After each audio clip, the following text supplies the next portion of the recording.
Ah, j'ai complètement oublié que j'avais un rendez-vous au spa aujourd'hui. Tu veux bien marcher jusqu'à l'hôpital? Allez, dépêche-toi et sors. Si tu ne sors pas de toi-même, je vais te faire sortir. Ma petite fille Avery et moi étions confuses, toutes les deux délirantes avec une forte fièvre. Un jour de neige, nous avons toutes les deux attrapé la fièvre.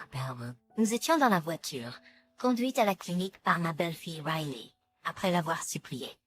Nous ne pouvions pas comprendre les mots de Riley, et nous ne pouvions pas nous lever de nos sièges dans la voiture. Apparemment, ça ne lui plaisait pas. Riley est venue à l'arrière et a littéralement traîné Eve et moi hors de la voiture. Reine, maintenant, les ennuis sont partis. Débrouille-toi pour aller à la clinique toute seule, elle a dit en riant en s'éloignant en voiture. Maman, est-ce qu'elle nous a vraiment abandonnés? Même dans une telle situation, Avery la voyait toujours comme sa mère. Même avant cet incident, Avery avait été maltraitée par Riley. Elle gardait toutes les brimades pour nous adultes, agissant courageusement. Mais quand on est malade, nos vrais sentiments ressortent. Dans son délire fiévreux, Avery a pleuré en regardant la voiture s'éloigner. Nous avions enduré les mauvais traitements de Riley depuis un moment, mais c'était la goutte d'eau qui a fait déborder le vase. J'ai réussi à appeler une certaine personne depuis l'hôpital. Je suis Mila Smith. J'ai pris ma retraite l'année dernière et je suis une femme au foyer de 60 ans, travaillant à temps partiel. Jusqu'à il y a 6 mois, je vivais avec mon mari dans une petite maison. Mais alors, mon mari est soudainement décédé d'une maladie. Just, le dis-moi, c'était un événement si soudain. Mon fils Théo et moi avons eu du mal à l'accepter comme réalité. Surtout moi, car j'étais avec mon mari depuis le collège. Nous étions pratiquement un seul et même être. Après son décès, je ne pouvais même pas manger. En vidant ses affaires dans notre maison, je ne pouvais pas m'arrêter de pleurer, et je n'ai pas fait beaucoup de progrès. Petit à petit, j'ai accepté la réalité, et j'ai fini d'organiser la maison. Mais tu as une femme dont je passais. Théo s'est marié vers l'âge de 30 ans. Sa femme, Riley, 2 ans plus jeune que lui, est une mère au foyer. Ils se sont rencontrés au travail, et c'est Riley qui a fait le premier pas. Théo a été impressionné par son approche passionnée, et après environ 6 mois de fréquentation, ils se sont mariés rapidement. Riley, qui a quitté son travail pour le mariage, a bientôt eu leur fille, Avery. Riley aime vraiment Théo. Je ne la voyais pas souvent, mais il était clair à travers ses actions à quel point elle tenait à lui. Peut-être est-ce pour cela qu'elle voulait garder ses distances avec nous. Riley et Théo avaient acheté un condo à environ 1 heure de route de notre maison et y vivaient. Théo a toujours beaucoup pris soin de ses parents. Il m'a même acheté un réfrigérateur pour mon anniversaire une fois. Non seulement ça, mais il nous emmenait aussi, moi et mon mari, en voyage pour notre anniversaire de mariage. D'un point de vue extérieur, c'est un fils avec de forts liens familiaux. Nous n'avons pas gâté nos enfants de toutes les manières, tu sais. Nous nous assurions toujours de les féliciter quand ils faisaient bien les choses. Et nous n'hésitions pas à les gronder quand c'était quelque chose de mal ou de mauvais. Même après leur mariage, nous avons dit à Théo de ne pas se sentir obligé envers nous, mais de donner la priorité à Riley et leur famille. Cependant, Théo disait toujours que Riley était si compréhensive. Elle me soutient toujours et ne change jamais son comportement. Mais je suppose que Riley avait des griefs envers Théo. Chaque fois que nous étions juste entre femmes, elle disait indirectement des choses qui semblaient hostiles. Elle ne faisait jamais rien, directement, comme casser des choses, mais je craignais qu'il puisse arriver quelque chose si nous passions trop de temps ensemble. Théo est un bon garçon, mais il n'est pas très doué pour comprendre les choses. Peut-être que Riley trouve cela pratique, car elle se comporte toujours comme une femme douce et gentille devant Théo. Je suppose qu'ils s'entendent bien de cette façon. Honnêtement, à cause de ces circonstances, j'avais quelques réserves à propos de déménager avec eux. Vivre seul peut être difficile, n'est-ce pas? De plus, Riley et Avery sont tous pour vivre ensemble. Avec ma petite fille Avery autour, je ne serai probablement pas seule avec Riley, très souvent. Et il est peu probable qu'elle fasse quelque chose devant Théo. Avery est une enfant joyeuse, plus Comme Théo en personnalité et elle m'aime beaucoup. En tenant un faible espoir, j'ai acquiescé. Très bien. Je ferai attention à ne pas être un dérangement. J'aimerais vivre avec vous tous. Vous êtes plus que bienvenus. Please? And, prête pourvue? Comme je ne renonçais pas à ma propre maison, je n'avais besoin que d'emporter l'essentiel. Ainsi, j'ai déménagé avec eux, laissant mes œuvres de précieux dans ma propre maison. Mais mon faible espoir a été rapidement brisé. Après mon déménagement, Riley a commencé à m'harceler, surtout quand Théo n'était pas là. Elle ouvrait les colis qui m'étaient livrés, mangeait la glace que j'avais achetée sans demander, et parfois, elle ne lavait pas mon linge. Tu es capable de le faire toi-même, alors s'il te plaît, fais-le. Et achète ta propre lessive. Si j'essayais d'utiliser le sèche-linge, elle se mettait en colère à propos de l'électricité gaspillée. J'ai commencé à contre-cœur à séparer mon linge dans un panier différent. Et Théo, il n'a rien remarqué du tout. En fait, il pensait que je faisais ces corvées volontairement, probablement parce qu'il n'était pas souvent à la maison et laissait tout le travail domestique à Riley. Riley, devant Théo, s'occupait activement d'Avery, donc leur foyer semblait fonctionner assez bien. Mais pour moi, cette vie était étouffante. J'ai hésité plusieurs fois à en parler à Théo ou à quitter la maison. Mais je me suis dit que si je supportais tout ça, tout irait bien. Chink, je ne suis pas venue ici pour briser une famille qui a un enfant. Au lieu de parler à Théo, j'ai commencé à tenir un journal de mes pensées non exprimées. J'ai détaillé tout ce qui s'est passé là, au cas où j'aurais besoin de preuves à l'avenir. Utiliser un enregistreur vocal aurait peut-être fourni des preuves plus concrètes, mais je ne voulais pas envenimer les choses, donc je n'ai pas été jusque-là. C'est frustrant, mais je vis sous leur toit. J'ai décidé de supporter tout ça jusqu'à ce que les choses se calment. Jusqu'à ce que je vois Riley maltraiter Avery. Je l'ai vu prendre la peluche d'Avery et la jeter à la poubelle. Ça ne ressemblait pas à de la discipline ou à de l'enseignement. Théo a toujours aimé les enfants et il adore sa fille Avery plus que tout. C'est presque comme si elle ne pouvait rien faire de mal à ses yeux. Il lui achète régulièrement tout ce qu'elle veut, comme le jouet en peluche qui vient d'être jeté. Il n'y avait aucune indication qu'Avery avait mal agi, alors je lui ai demandé à Avery qu'est-ce qui s'est passé. C'est toujours comme ça.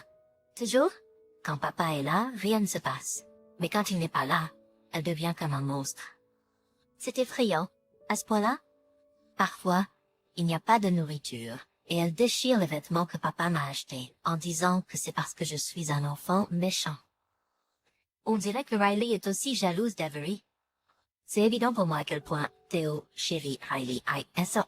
Les bagues de fiançailles et de mariage qu'il lui a achetées étaient de la marque chère qu'elle voulait, coûtant plus de 10 000 $ au total. Il ne manque jamais de lui offrir des cadeaux pour son anniversaire ou leurs anniversaires. Pourtant, il semble que Riley sente qu'elle n'est pas sa priorité numéro 1. Devant Théo, elle agit comme une bonne mère, mais quand il n'est pas là, elle est comme une dictatrice. Quand je suis avec papa, maman est si gentille et m'achète tout. Mais j'ai peur de la mettre en colère, donc s'il te plaît, garde ce que j'ai dit secret. Avery est seulement en 2e année cette année. Un si jeune enfant, et elle a supporté tout ça seule. Pourquoi n'ai-je pas réalisé plus tôt? C'est pour une pièce physique. Je regrette d'avoir été trop absorbée par mes propres problèmes. Le jour où j'ai été loin du harcèlement et rentré du travail tard, après 23 heures, j'ai décidé de lui parler le lendemain.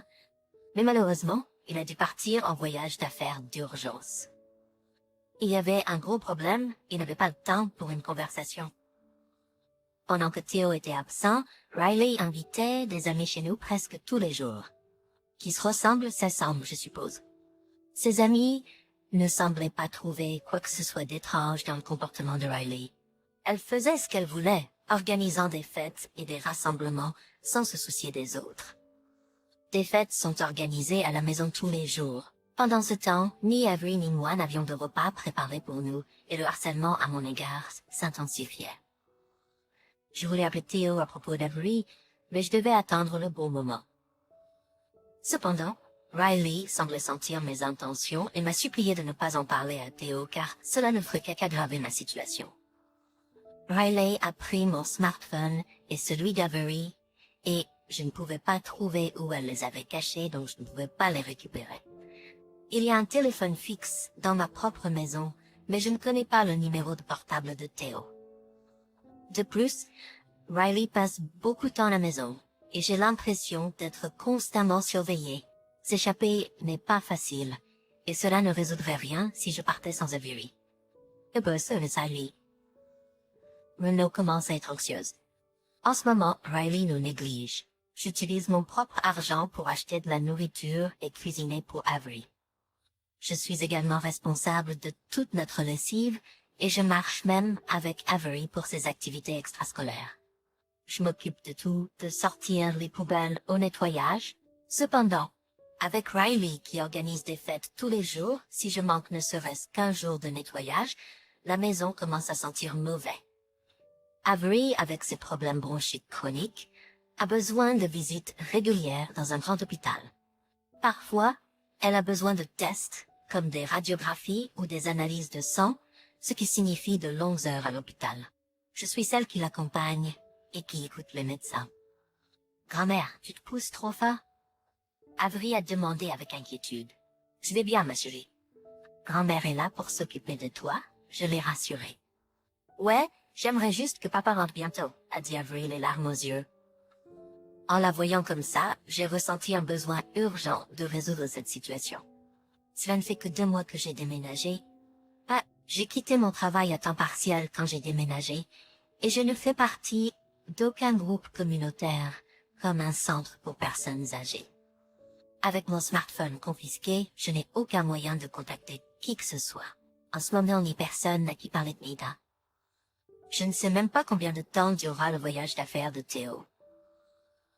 C'est le début d'une période de désespoir. 2 mois dans cette nouvelle vie, en février. Peut-être à cause du réchauffement climatique, cette année a été marquée par des fluctuations extrêmes de température. Je pense que le stress mental est à faire, mais Avery et moi avons tous les deux été malades. Avery a manqué l'école occasionnellement, mais elle dit que l'école est mieux que la maison, et continue d'y aller. Puis vint le jour d'une tempête de neige qui n'arrive qu'une fois par décennie.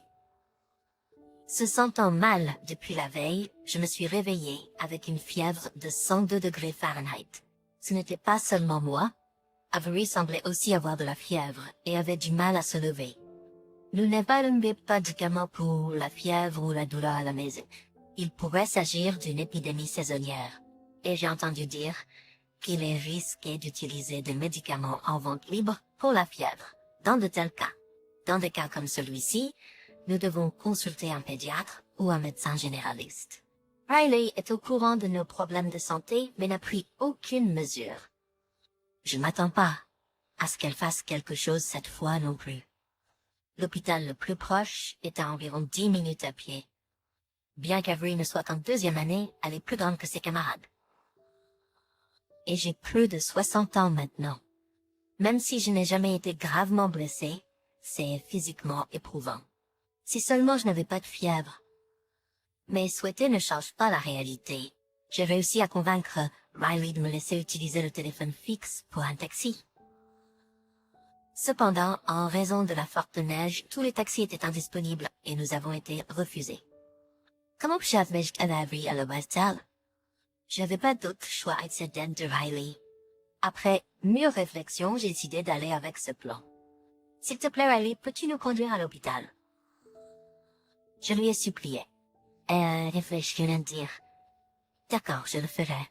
Mais, tu sais, me demander un service signifie que tu me dois quelque chose en retour, n'est-ce pas? Fondamentalement, elle disait que si elle agit comme un taxi, je dois la payer. Il pourrait y avoir quelque chose de sérieusement mal avec Avery. S'il a payé ce qu'il faut, je n'ai pas d'autre choix que de faire. Ce n'est pas grand-chose. Est-ce que ça ira? J'ai remis tout l'argent que j'avais dans mon portefeuille, 100 $, à Riley. Cela devait être moins que ce qu'elle attendait, car son visage montrait clairement son mécontentement. Ce n'est pas étonnant que le montant soit petit. J'avais quitté mon travail à temps partiel et malgré cela, je couvrais les dépenses pour Avery que Riley ne payait pas. Ces $100 étaient importants pour moi, mais je n'avais pas d'autre choix. Riley, toujours insatisfaite, a mis l'argent fermement dans son portefeuille. Eh bien d'accord.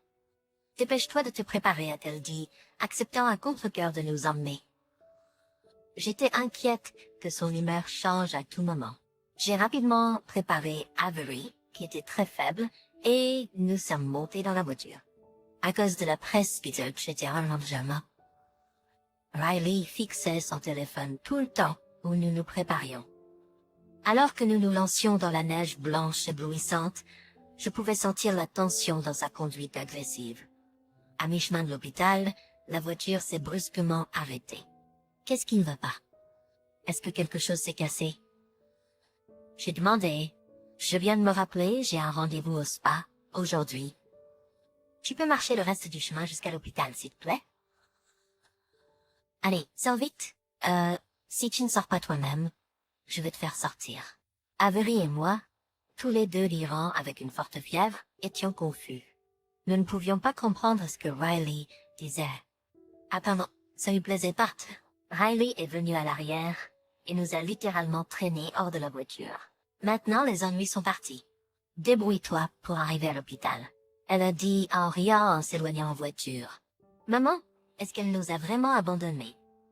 Même dans une telle situation, pour Avery, Riley était toujours sa mère. Avec des larmes dans les yeux, fiévreux et flous, Avery a regardé la voiture s'éloigner. Avery, allons d'abord à l'hôpital. Nous trouvons une solution pour ta mère. Je n'ai peut-être pas été très convaincante, car je n'avais pas pu faire grand-chose jusqu'à présent. Mais c'était tout ce que je pouvais lui offrir pour le moment. Je retenais mes larmes de culpabilité et d'impuissance. En nous soutenant mutuellement, nous avons réussi à marcher jusqu'à l'hôpital. Non, même pendant le traitement, Avery parlait de Riley. Pourquoi ma jeune petite fille doit-elle souffrir comme ça? Ma patience atteint une limite. Heureusement, c'était l'hôpital que Avery visitait régulièrement, donc ils ont accepté de l'admettre. La vie à l'hôpital était plus reposante qu'à la maison. J'ai réalisé à ce moment-là à quel point j'étais tendue. Après un peu de récupération mentale et physique, nous étions prêts à sortir. Ça fait 3 jours. En rentrant à la maison, Riley a été visiblement choquée de nous voir. Sérieusement? Tu as envie? Tout en pensant que c'était une chose terrible à dire, j'ai instinctivement caché Avery derrière moi. Oui, nous avons reçu un traitement approprié à l'hôpital. Le pire, je t'ai mis à la porte pour éviter de faire de cet endroit un lieu d'accident. Ça aurait été mieux si tu avais disparu. Riley nous regardait avec un air méprisant. Sa surprise en nous voyant revenir s'est transformée en choc quand quelqu'un d'autre est apparu. Riley, que dis-tu? La personne qui est arrivée derrière nous était Théo. Théo, pourquoi es-tu ici? Pendant notre séjour à l'hôpital, je l'ai appelé un espace particulier. C'était Théo. Comme l'hôpital habituel d'Avery avait le numéro de portable de Théo pour les urgences, j'ai demandé à l'hôpital de me laisser l'appeler pour lui faire part de notre admission. Ils ont accepté, compte tenu de notre lien de parenté. Il semblait que Riley avait régulièrement mis Théo au courant, mais elle n'avait pas mentionné notre mauvaise santé. Elle lui avait dit qu'elle s'occupait de toutes les tâches ménagères. Il a fait froid ces derniers temps. C'est well to les deux. Riley peut-elle prendre le relais pour toi? Riley n'est pas là. Pourquoi? Est-ce qu'elle est déjà partie? Riley devait nous amener, mais elle nous a mis à la porte de la voiture. J'ai tout raconté à Théo sur la façon dont Riley nous traitait, sans épargner aucun détail. J'ai rapporté comment elle avait harcelé à la Avery et moi, il n'avait pas fait de tâches ménagères depuis le départ de Théo. Depuis que Théo est parti en voyage d'affaires, je ne peux pas croire que Riley ferait de telles choses. Mais si tu le dis, ça doit être vrai. Je vais me dépêcher de rentrer. Attends juste un peu plus longtemps. Au début, Théo avait nié ce que je disais, mais à mesure que je parlais avec ferveur, il semblait réaliser que c'était sérieux. Cependant, il avait besoin de voir des preuves de ses propres yeux pour être convaincu. Je l'ai fortement encouragé à venir voir la situation par lui-même et je lui ai demandé de prendre un peu de temps libre. Comme promis, Theo a réussi à finir son travail plus tôt et est rentré temporairement à la maison. Riley, qu'est-ce que tout cela signifie? Explique, Theo. Est-ce que ce que tu viens de dire est vraiment ce que tu ressens? C'est pas vrai. C'était juste une blague. Maman, arrêtons ça maintenant. Avery, qui avait observé notre dispute en silence, prit la parole. À travers ses larmes, elle commença à raconter le traitement qu'elle avait reçu de la part de Riley. Bien qu'elle bafouillait parfois, la gravité de ses expériences était trop lourde pour une élève de primaire. Je n'arrive pas à croire ça. Je ne pensais pas qu'elle était ce genre de personne. Ce n'est pas vrai, Avery. Arrête de mentir. Theo, habituellement calme, avait une expression tendue. Il se précipita pour réconforter Avery qui continuait de pleurer. Ignorant Riley qui continuait de nier tout en bloc, je sortis mon journal intime. Voici la preuve. C'est bien ton écriture, n'est-ce pas? Tu as tout inventé. En fait, c'est moi qui ai été harcelée. S'il te plaît, crois-moi, Theo. Riley s'accrocha au bras de Theo, en pleurs. Sans un regard pour Riley, Theo commença à lire mon journal intime. Il n'y a plus de preuves. On tourne ailleurs. Je regrettais de ne pas avoir acheté un enregistreur vocal, mais il était trop tard pour faire marche arrière. Je devais montrer des preuves plus concrètes, sinon Riley pourrait tout retourner à son avantage. Je laissai Theo entrer dans la maison, en croyant à moitié que j'avais des preuves matérielles. Mon intuition était bonne, il semblait que Riley avait organisé une autre fête à la maison hier. Le salon était jonché de canettes d'alcool vides et de restes de nourriture. Étant donné que nous étions partis pendant 3 jours, il y avait aussi une légère odeur. Donc, tout ce que vie et maman ont dit est vrai. Ce n'est qu'une fois. Je n'ai pas pu nettoyer. Riley, demandons le divorce. Je m'occuperai d'Avery. La décision de Theo de parler de divorce sans écouter les excuses de Riley était une indication claire de ses sentiments. Face à la perspective du divorce, Riley ne pouvait pas l'accepter. Non. Je ne te laisserai pas partir. Elle pleurait comme un enfant, incapable d'avoir une conversation rationnelle. Theo appela rapidement les parents de Riley pour leur expliquer la situation. Elle était en haut-parleur, donc nous pouvions entendre les réactions de ses parents. Ils semblaient très choqués, suivis d'un soupir. Ils s'excusèrent profusément avant de raccrocher. Vous pouvez imaginer que Riley n'était pas en état d'avoir une conversation cohérente à ce moment-là. Riley resta inconsolable, s'excusant à plusieurs reprises auprès de Theo, mais ne nous expliquant jamais rien. Il était clair que nous ne pouvions pas rester là pour toujours. Nous trois, à l'exception de Riley, avons décidé de commencer à vivre dans ma maison. Theo, incapable de laisser aller ses sentiments, a essayé de parler à Riley plusieurs fois, mais elle a juste continué à nier tout. Je n'ai rien fait de mal. Ça m'a rendu en colère à nouveau.